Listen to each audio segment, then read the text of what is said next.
Doctor Yashwant Chaware जिल्हा न्यायाधीश यांचे मनोगत. राजभोज यांच्या साक्षीचा व फौजदार यांच्या उलट तपासणीचा गोषवारा पुढे दिला आहे. पांडुरंग नाथाजी राजभोज यांची साक्ष. महाडात मी भानुदासाकडे उतरलो होतो. 11चे सुमारास चौदार तळ्यावर पाणी पिण्यास गेलो. पाणी पिऊन मी भानुदासाकडे परत आल्यानंतर आरोपी नंबर 6 महार लोक देवळात शिरणार आहेत वगैरे ओरडत आलेला पाहिला. त्याचे मागून काठ्या घेऊन लोक देवळाकडे 2:30चे सुमारास चालले मी पाहिले.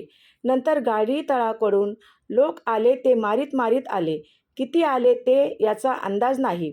भानुदास, त्याचा गडी व मी दुकानात बसलो होतो. आम्हा तिघांना व भानुदासच्या बायकोला त्यांनी काठ्यांनी व लाथाबुक्क्यांनी मारले. आरोपी नंबर 2ने काठीने व 1 व 3 यांनी लाथाबुक्क्यांनी मला मारले. नंबर 2ने भानुदासाला काठीने मारले. बाकीच्यांना मारताना पाहिले नाही. भानुदासच्या बायकोला व नोकराला कोणी मारले ते सांगता येणार नाही. 14-15 इसम घरात शिरले होते. भानुदासाची बायको ओरडली की पाहुण्याला मारू नका, तेव्हा तिलाही मार बसला. एका मुसलमानाने मला येऊन सोडविले. फौजदारांची उलट तपासणी. पिंगळे वकील यांच्या प्रश्नास उत्तर. देवळात गेल्यानंतर मी 15 मिनिटांनी डॉक्टर आंबेडकरांना बोलावण्यास गेलो.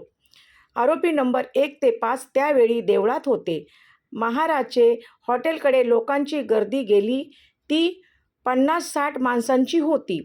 हॉटेलाजवळ मी लोकांना गाठले व परतवले. पकडण्याचा प्रयत्न केला नाही. लोक देवळाकडून परतल्यावर गोपाळ व देहू या महारांना लागलेले होते. त्यांना घेऊन गाडी तळातून मी महार जमले होते तिकडे गेलो. आरोपी 1 ते 5 यांनी त्यांना मारलेले मी पाहिले. ही वेळ 3चे पुढे होती. मी आरोपींना पकडले नाही. एकटा होतो. बाजारच्या रस्त्याला मी पुन्हा 6 वाजल्यानंतर आलो. भानुदासाला मारलेले मी पाहिले नाही. त्यांचे घरासमोर गर्दी झालेली पाहिली व त्याला मारले अशी ओरड ऐकली होती. पण मला तिकडे जाता आले नाही, कारण 2 दुखापत झालेले महार माझे जवळ होते. 6चे नंतर भानुदासाबद्दल तपास केला. इन्स्पेक्टर व मी विठूचे दुकानात तो राजभोज व शिदू लपले होते तिकडे गेलो. तेव्हा तिघांनाही मार बसल्याचे त्यांनी सांगितले. त्यांना दवाखान्यात पाठविले व महारांचे मंडपाचा पंचनामा करण्यास मी गेलो. रात्री 10-11 पर्यंत पंचनाम्याचे काम झाले. ते झाल्यावर ऑफिसात गेलो. या दिवशी सकाळपासून जेवणखाण काही केले नाही. ऑफिसात भानुदास, राजभोज, सिधू व 2 महार यांचे जबाब घेतले व नंतर घरी गेलो. ऑफिसमध्ये गेल्यावर मॅजिस्ट्रेटकडे पहिली खबर पाठविली. या रात्री डॉक्टर बाबासाहेब आंबेडकर वगैरे आमच्या ऑफिसातच राहिले होते. ते ऑफिसात येण्यापूर्वीच पहिली खबर पाठविली. मी 10-11 वाजता ऑफिसमध्ये गेलो. त्यावेळी डॉक्टर आंबेडकर वगैरे माझ्या अगोदर तेथे आलेले होते. त्यांचा जबाब घेण्यापूर्वी मी पहिल्या खबरेचा रिपोर्ट मॅजिस्ट्रेटकडे पाठविला. हाच तो रिपोर्ट. त्यावर वेळ घातलेला नाही व आरोपींची नावेही त्यात घातलेली नाही.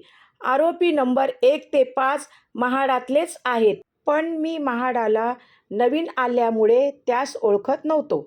मार लागलेल्यांचे जबाब तारीख 20लाच घेतले, पण पहिली खबर पाठविल्यानंतर घेतले.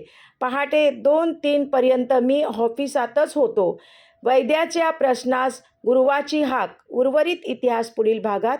इतिहास आवडल्यास चॅनलला लाईक, सबस्क्राईब करा. थँक्यू. धन्यवाद.